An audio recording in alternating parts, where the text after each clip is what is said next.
আসসালামু আলাইকুম। আজ আমি এমন একটি ত্বক ফর্সাকারী ক্রিম নিয়ে কথা বলবো যেটা অনলাইনে বেশ জনপ্রিয়। আজ আমি আপনাদের যে ক্রিমটি সম্পর্কে জানাবো সেটা হচ্ছে papaya day and night cream. এই ত্বক ফর্সাকারী ক্রিমটি অনেকে ব্যবহার করেছেন এবং ব্যবহার করার কথা ভাবছেন, তো সবার জন্য আজকের ভিডিওটি খুবই গুরুত্বপূর্ণ, তাই শেষ পর্যন্ত দেখবেন। আজকের ভিডিওতে এই ক্রিমটি সম্পর্কে বিস্তারিত আলোচনা করব। এই ক্রিমটি কতটুকু ভালো, কতটুকু খারাপ, এটা আমাদের স্কিনে কী কী কাজ করে থাকে, এটা আমাদের স্কিনের কোনো ক্ষতি করবে কিনা, সেসব কিছু আজকের ভিডিওতে আমি আপনাদের জানিয়ে দিব। এখানে একটি ডে ক্রিম থাকে এবং একটি নাইট ক্রিম থাকে।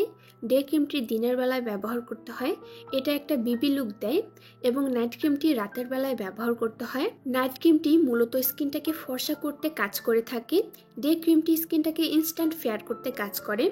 এটা নাইট ক্রিমটি থাকে 20 গ্রামের এবং ডে ক্রিমটি 20 গ্রামের থাকে। এই পাপায়া ক্রিমটি নিয়ে সেলাররা দাবি করে থাকে যে এই ক্রিমটি নাকি ত্বককে একেবারে পার্মানেন্টলি ফর্সা করে ফেলে। এটা নাকি ত্বককে 6 থেকে 8 শেড পর্যন্ত ফর্সা করতে পারে এবং ত্বকের যে কোনো কালো দাগ দূর করে ফেলতে পারে, স্কিনের মেস্তা দূর করে ফেলতে পারে, স্থায়ীভাবে চোখের নিচের কালো দাগ দূর করে এবং ব্রণের সমস্যা থাকলে সেটাও সমাধান করে দেয়।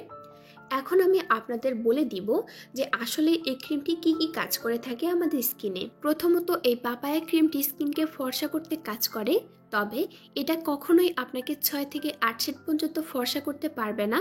এটা 2 থেকে 3 শেডের মতো সর্বোচ্চ ফর্সা করবে আপনার স্কিনকে। তবে আপনি এই ক্রিমটি যতদিন ব্যবহার করতে থাকবেন ততদিন আপনার স্কিনটা ফর্সা থাকবে, সুন্দর থাকবে। কিন্তু যখন আপনি এটাকে ব্যবহার করা ছেড়ে দিবেন তখন কিন্তু আপনার স্কিনটা আগের মতোই হয়ে যাবে এবং স্কিনে অনেক ধরনের সমস্যা দেখা দিবে। যেমন আপনার স্কিনে লোমের সমস্যা দেখা দিতে পারে, লোমগুলো অনেক বড় হয়ে যেতে পারে, স্কিনটা অনেক বেশি সেন্সিটিভ হয়ে লাল হয়ে যাবে, স্কিনে অ্যাকনি পিম্পলের প্রবলেম অনেক বেশি বেড়ে যেতে পারে। আপনি রোদে যেতে পারবেন না, রোদে গেলে স্কিনটা অনেক বেশি জ্বালাপোড়া করবে, স্কিন পাতলা হয়ে যাবে, স্কিন পাতলা হয়ে এমন অবস্থা হবে যে স্কিনে লাল লাল রগ দেখা যাবে। তো এই ছিল আজকের ভিডিও। আপুরা পরবর্তীতে কোন প্রোডাক্টের রিভিউ ভিডিও চাচ্ছেন সেটা আমাকে কমেন্টস করে জানাতে পারেন। আমি যত দ্রুত সম্ভব সেই প্রোডাক্টের রিভিউ ভিডিও নিয়ে আসবো আপনাদের মাঝে। ধন্যবাদ সবাইকে। আল্লাহ হাফিজ।